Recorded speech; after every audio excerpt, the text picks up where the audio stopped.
माझं नाव विजय. मला जास्ती लोक ओळखत नाही की ओळखतात. मी मध्ये बोलू शकतो, बोलतो. मी मराठी नाही आहे. मी जितकं होतं तितकं बोलतोय. जसे म्हटले आता आईबाबांच्या पुण्याला लहानपणापासून साईबाबांना लई म्हणत होतो मी. आणि 2005 साली माझ्याकडून एक मोठा ॲक्सिडेंट झाला होता आणि साईबाबांची कृपामुळे फॅमिलीला झालं नाही. बरोबर आमचे केस चालू होतं, 2.5 वर्ष झाले त्याला. आणि ते केस पेटलं, सगळं आपल्या म्हणजे सगळं व्यवस्थित झालं ते. आणि एक पाटील साहेब म्हणून आपले मित्र आहेत, त्यांच्याबरोबर साईबाबाच्या मंदिरमध्ये गेलो होतो आळंदीमध्ये. तिकडे खूप मोठा मंदिर आहे साईबाबांचा. आणि बसून साईबाबांशी असंच बोलत होतो मी की जेव्हा आता सगळं तुम्ही वाढ ठेवले, सगळं व्यवस्थित झाले, आता पुढे काय करावं, तुम्ही आज्ञा द्यावी, कसं करायचं, काय करायचं. आणि तिकडे असं समोर बाबा आहेत, साईबाबा बोलतोय. आणि मग पाटील साहेबांनी हाक मारली. ते नेलगे साहेब ज्यांनी ते मंदिर बांधलं होतं, तर मागे त्यांचा काहीतरी समारंभ चालू होता आणि तिकडे म्हणले या जेवायला तुम्ही. तर मागे गेलो तिकडे. जेवता पटेल साहेब म्हणाले मला की जेवल्यानंतर आपण बाळ महाराजांना भेटायला जाऊ. तर मी म्हणलं कोण महाराज, काय? ते म्हणले तू जेव तरी. मग जेवलो. आणि तिकडे मागे मोठा बिल्डिंग आहे, त्याच्या पहिल्या महाराज बसले होते तिकडे. तर जिना चढताना पण मी विचारतो कोण महाराज, काय महाराज, काहीतरी बोला.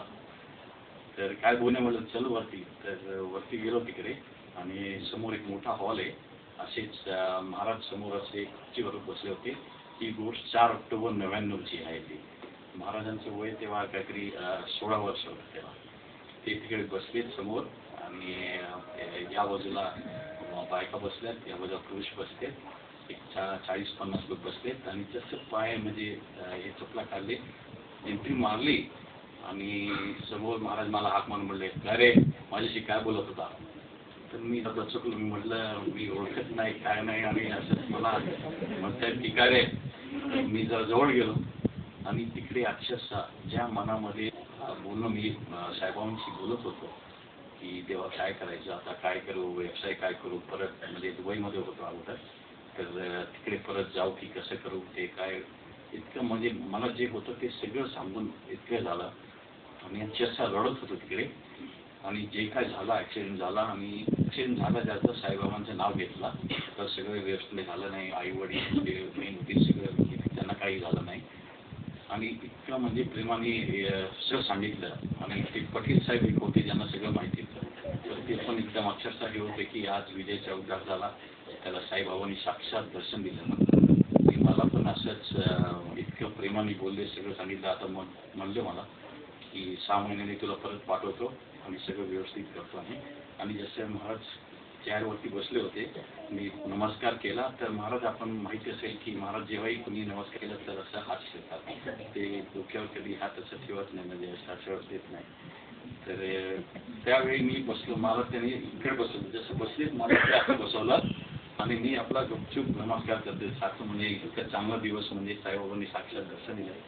मग बसले होते तिकडे. आणि तिकडून दारावरून एक डॉक्टर येत होते तिकडून, ते पण महाराजांना ओळखत होते. तर महाराजांनी हात मारले त्यांना, काय डॉक्टर कसं काय तुम्ही.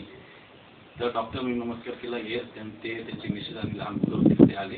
ते डॉक्टरनी नमस्कार केला आणि महाराजांनी आपला हात चक्रावरती ठेवला. तर मी तिकडे बसलेलं असं बघतोय, वा वा डोक्यावरती तुम्ही हात दम मला तुम्ही काय. मला असं महाराज म्हणलंय काय रे तुझ्या डोक्यावरती पण ठेवू का. आम्ही लहानपणापासून केव्हाही शिर्डीला गेलो किंवा साईबाबांच्या मंदिरामध्ये गेलो तर एक 5 गुलाब असे घेऊन मी महाराजांच्या चरणावरती ठेवतो, साईबाबांच्या चरणावरती.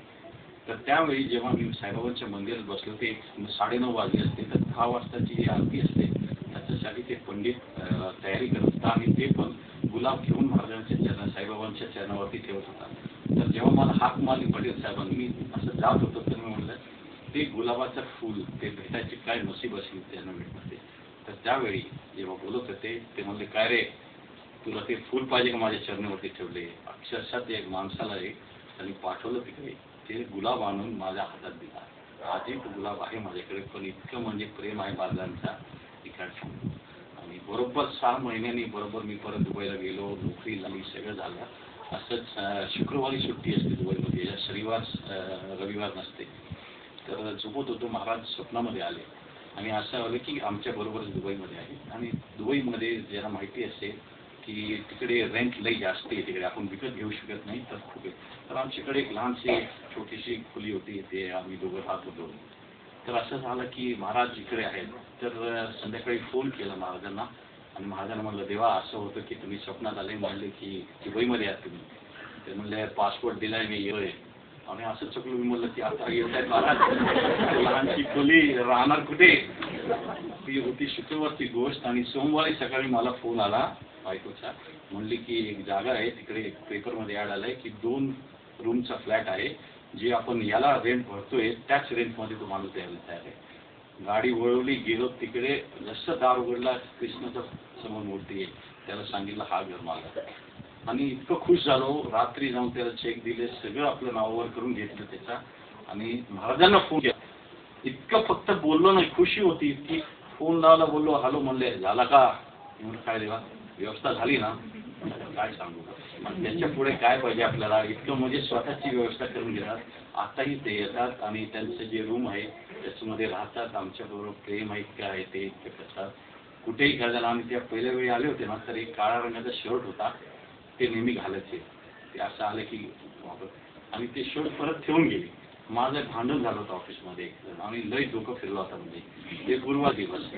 मी आता शनिवारी सकाळ म्हणजे शुक्रवारी सकाळी उठलो, स्नान केलं व्यवस्थित जमला आणि कपाट उघडला, ते शर्ट दिसलं मला. तर मला आज महाराजांना जे आवडतं ते मी घालतो, ते घातला व्यवस्थित, मला जरा मन शांत होईल. संध्याकाळी फोन केल्यावर काय रे माझा शर्ट घातला असतो तुम्ही.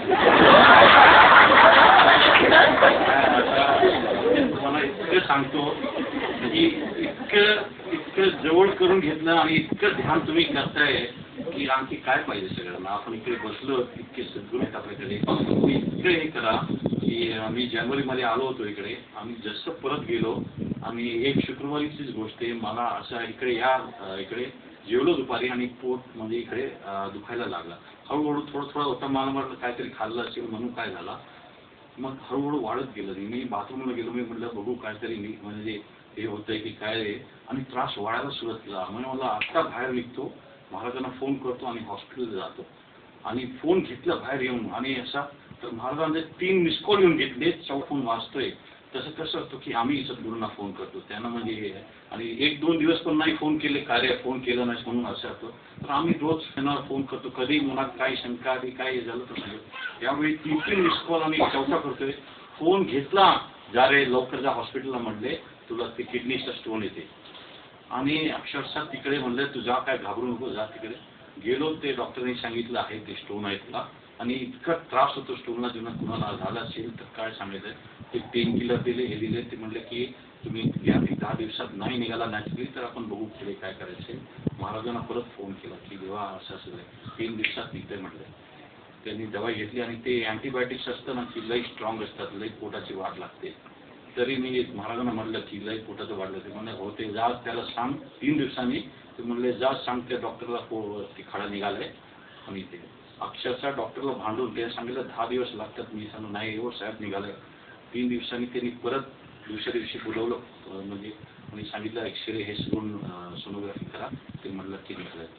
म्हणजे इतकं प्रेम आहे. स्वतः त्यांना माहिती आहे की बिजूला त्रास होतोय आणि इतकं म्हणजे एक धीर दिला की मला माहिती आहे, तू घाबरू नको आणि मी आहे तुझ्या पाठीशी. म्हणजे जे काही त्रास आहे ते आपल्याला भोगायचेच आहे, तर तितकं ते आहे ते कमी करू शकतात. आणि इतकं म्हणजे बरोबर असले की आणि माझ्या आईवर इतकं कृपा केली आहे महाराजांनी की काय सांगू. ते 1-2-1.5 वर्ष झालंय त्यांना की मला कळालं, ते आमच्या बरोबरच होते.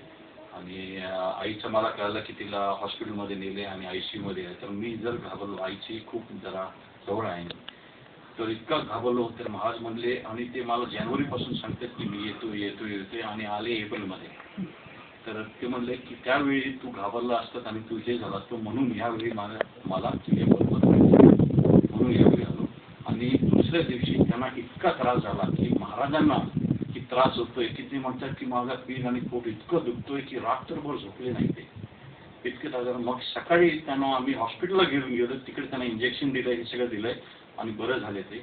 नंतर आम्हाला कळलं की जी आईचं जे त्रास होतो ते मी स्वतः बघितलं होतं. म्हणजे काय आता याच्या पुढे काय सांगावं, तर आईला त्यांनी परत असं पूर्ण केलं. तर आमची जे आहेत तेच आहेत.